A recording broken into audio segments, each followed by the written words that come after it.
राधे राधे भक्तों। आज गीता जयंती के अवसर पर हम मोक्षदा एकादशी व्रत कथा का श्रवण करेंगे। एक बार महाराज युधिष्ठिर ने भगवान मधुसूदन से कहा कि हे मधुसूदन, मार्गशीर्ष की शुक्ल पक्ष की एकादशी का क्या नाम है और उस व्रत के करने से किस फल की प्राप्ति होती है। तब श्री कृष्ण बोले, युधिष्ठिर, एकादशी व्रत की कथा का श्रवण करने से ही वाजपेयी यज्ञ का फल मिलता है। मोक्षदा एकादशी सब पापों का हरण करने वाली है। हे राजन, उस दिन यत्न पूर्वक तुलसी की मंजरी तथा धूप दीप आदि से भगवान दामोदर का पूजन करना चाहिए। जैसे उत्पन्ना एकादशी में व्रत नियम का पालन किया था, उसी तरह से मोक्षदा एकादशी में भी नियमों का पालन करना चाहिए। मोक्षदा एकादशी बड़े बड़े पापों का नाश करने वाली है। उस दिन रात्रि में मेरी प्रसन्नता के लिए नृत्य, गीत और स्तुति के द्वारा जागरण करना चाहिए। मोक्षदा एकादशी के व्रत और जागरण से पितरों का भी कल्याण होता है। किसी भी पाप के कारण पितर अगर नीच योनि में पड़े हों तो इस एकादशी का पुण्य देने से उन्हें मोक्ष की प्राप्ति होती है। इसमें तनिक भी संदेह नहीं है। पूर्व काल की बात है कि वैष्णवों से विभूषित परम रमणीय चंपक नगर में वैखानस नामक राजा रहते थे। वे अपनी प्रजा का पुत्र की भांति पालन करते थे। इस प्रकार राज्य करते हुए राजा ने एक दिन रात को स्वप्न में अपने पितरों को नीच योनि में पड़ा हुआ देखा। उन सबको इस अवस्था में देखकर राजा के मन में बड़ा विस्मय हुआ और प्रातःकाल ब्राह्मणों से उन्होंने उस स्वप्न का सारा हाल कह सुनाया। और राजा बोले, मैंने अपने पितरों को नरक में गिरा देखा है।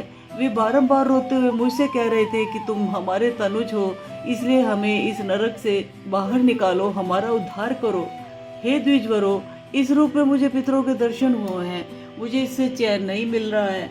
क्या करूं, कहाँ जाऊं? मेरा हृदय रुधा जा रहा है। हे द्विज उत्तमों, वह व्रत, वह तप और वह योग जिससे मेरे पूर्वज तत्काल नरक से छुटकारा पा जाए, ऐसा उपाय बताने की कृपा करें। मुझ बलवान एवं साहसी पुत्र के जीते जी मेरे माता पिता घोर नरक में पड़े हुए हैं, अतः ऐसे पुत्र के होने का क्या लाभ। ब्राह्मण बोले, हे राजन, यहाँ से निकट ही पर्वत मुनि का महान आश्रम है। वे भूत और भविष्य के भी ज्ञाता हैं। हे नृप श्रेष्ठ, आप उन्हीं के पास चले जाइए। ब्राह्मणों के पास सुनकर महाराज वैखानस शीघ्र ही पर्वत मुनि के आश्रम पर गए और वहां उन मुनि श्रेष्ठ को देखकर उन्होंने दंडवत प्रणाम करके मुनि के चरणों का स्पर्श किया। मुनि ने भी राजा से राज्य की सारी कुशल क्षेम पूछी।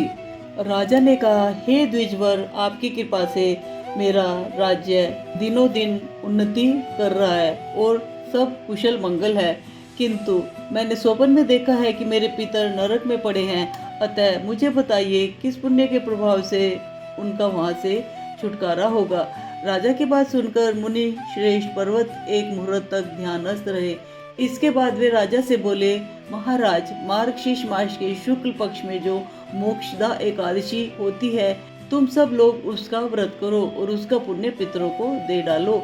उस पुण्य के प्रभाव से उनका नरक से उद्धार हो जाएगा। भगवान श्री कृष्ण कहते हैं, युधिष्ठिर, मुनि की यह बात सुनकर राजा उन्हें अपने घर लौट आए। जब उत्तम मार्गशीर्ष का मास आया, तब राजा वैखानस ने मुनि के कथनानुसार मोक्षदा एकादशी का व्रत करके उसका पुण्य समस्त पितरों सहित पिता को दे दिया। पुण्य देते ही क्षण भर में आकाश से फूलों की वर्षा होने लगी। वैखानस के पिता पितरों सहित नरक से छुटकारा पा गए और आकाश में जाकर राजा के प्रति यह पवित्र वचन बोले, बेटा, तुम्हारा कल्याण हो। यह कहकर वे स्वर्ग में चले गए।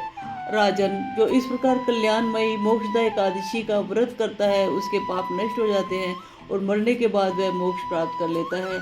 यह मोक्ष देने वाली मोक्षदा एकादशी मनुष्यों के लिए चिंतामणि के समान समस्त कामनाओं को पूर्ण करने वाली है। इस महात्म के पढ़ने और सुनने से वाजपेयी यज्ञ का फल मिलता है। बोलो वृंदावन बिहारी लाल की जय।